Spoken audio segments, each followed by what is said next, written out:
साल 326 ईसा पूर्व झेलम नदी के किनारे युद्ध की रणभेरी गूंज उठी। एक ओर था युवा विजेता सिकंदर, जिसने लगभग आधी दुनिया को अपने पैरों तले झुका लिया था, और दूसरी ओर थे पोरस, माटी जो भारत की उनको जान से ज्यादा प्यारी और पराक्रम के प्रतीक थी। सम्राट पोरस केवल एक राजा ही नहीं, बल्कि अपने समय के अद्भुत रणनीतिकार योद्धा और प्रजावत्सल शासक थे। उनका राज्य पंजाब के विशाल हिस्से में फैला था, जहां उपजाऊ खेत, अनुशासित सेना और कला संस्कृति की छाप थी। लोग उन्हें न सिर्फ राजा बल्कि रक्षक, पिता और मित्र के रूप में देखते थे। पोरस की कद काठी असाधारण थी, ऊंचा कद, चौड़े कंधे और चेहरे पर वीरता की एक चमक।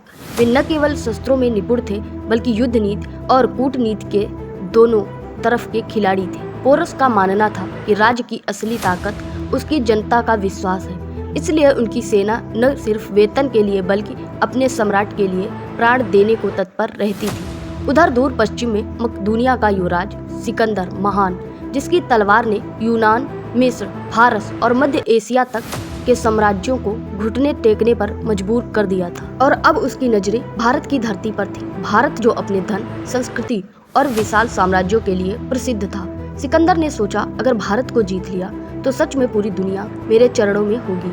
लेकिन उसे अंदाजा नहीं था कि यहाँ उसकी टक्कर जिससे होने वाली है वह कोई साधारण योद्धा नहीं है। जब सिकंदर की विशाल सेना पंजाब की ओर बढ़ रही थी, तब उसकी गूंज पोरस के महल तक पहुंची। पोरस के जासूसों ने खबर दी, महाराज, एक ऐसा विजेता आ रहा है जिसने अब तक हर युद्ध जीता है। पोरस ने मुस्कुराते हुए कहा, जो भी हमारे देश पर बुरी नजर डालेगा उसे यही धरती जवाब देगी। उनकी यह बात केवल शब्द नहीं, एक संकल्प था। पोरस ने अपनी सेना को तैयार करना शुरू किया। उनकी सबसे बड़ी ताकत थे उनके युद्ध हाथी, विशालकाय, प्रशिक्षित और सजग, साथ ही घुड़सवार, धनुर्धर और पैदल सैनिकों का दल। पोरस जानते थे कि सिकंदर की सेना यूनानी युद्ध कौशल में माहिर है, इसलिए उन्होंने हर रणनीति पर गहराई से विचार किया। झेलम नदी के पास का एक इलाका चुना गया, जहां बारिश के कारण जमीन दलदली थी। पोरस ने सोचा कि यह स्थिति हाथियों के लिए फायदेमंद होगी और घुड़सवार यूनानी सेना के लिए मुश्किल। सिकंदर ने भी पोरस की ताकत को कम नहीं आंका। उसने झेलम नदी को पार करने के लिए चालाकी भरी योजना बनाई। रात के अंधेरे में भारी बारिश के दौरान वह अपनी सेना के साथ दूसरी दिशा से नदी पार कर गया। सुबह जब पोरस को खबर मिली तो उन्होंने एक पल के लिए भी देर न करते हुए सेना को मोर्चे पर भेज दिया। सुबह का आसमान बादलों से ढका था, बिजली चमक रही थी, युद्ध का मैदान दलदल से भरा था। लेकिन पोरस की सेना का जोश आसमान को चीरता रहा। हाथियों की चिंगाड़, ढोल नगाड़ों की गूंज और सैनिकों की रणभेरी से वातावरण कांप उठा। सिकंदर की सेना ने तेजी से हमला किया।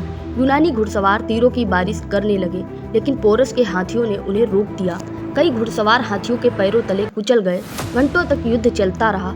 हर तरफ खून की कीचड़ और मिश्रण था। पोरस जो अग्रिम पंक्ति में लड़ रहे थे, उनके विशालकाय हाथी पर बैठे। उनकी ऊंची आकृति उनकी सेना के लिए एक प्रेरणा का स्रोत थी। सिकंदर को उम्मीद न थी कि पोरस इतनी वीरता से मुकाबला करेंगे। वह चकित था, एक ऐसा राजा जो न संख्या में बराबर न साधनों में, फिर भी उसकी पूरी ताकत को चुनौती दे रहा था। लेकिन यूनानी सेना की अनुशासित रणनीति और लगातार तीरंदाजी ने आखिर पोरस की सेना को कमजोर करना शुरू कर दिया। बारिश और कीचड़ ने भी हाथियों की गति धीमी कर दी। कई सैनिक घायल होकर गिर पड़े, फिर भी पोरस हार मानने को तैयार नहीं थे। उनका शरीर घायल था पर आत्मा अडिग थी। आखिर में पोरस को पकड़ लिया गया और उनके हाथ बंधे थे, पर उनकी आंखों में अभी भी वही तेज चमक थी। सिकंदर ने जब पोरस को अपने सामने पाया तो उन्हें एक विजेता के अहंकार से पूछा, पोरस बताओ, तुम्हारे साथ कैसा व्यवहार किया जाए। पोरस ने बिना झिझक गहरी और स्थिर आवाज में कहा, राजा से राजा के जैसा व्यवहार। यह सुनकर सिकंदर कुछ पल के लिए निशब्द रह गया। उसे सामने केवल पराजित शत्रु नहीं बल्कि असली सम्राट दिख रहा था। इतिहासकारों के मुताबिक सिकंदर ने पोरस को न केवल क्षमा किया बल्कि उनका राज्य भी लौटा दिया और सम्मान के साथ उन्हें मित्र का एक दर्जा भी दिया। इस युद्ध ने दुनिया को सिखाया कि असली जीत उस इंसान की होती है जो विपरीत परिस्थितियों में भी अपना सम्मान और साहस बनाए रखता है। पोरस हार कर भी जीते क्योंकि उन्होंने अपने आत्मसम्मान को कभी झुकने नहीं दिया। सिकंदर जैसा विजेता भी उनके व्यक्तित्व से इतना प्रभावित हुआ कि उसने भारतीय राजा को सम्मानपूर्वक अपना सहयोगी बना लिया। धन्यवाद। जय हिंद।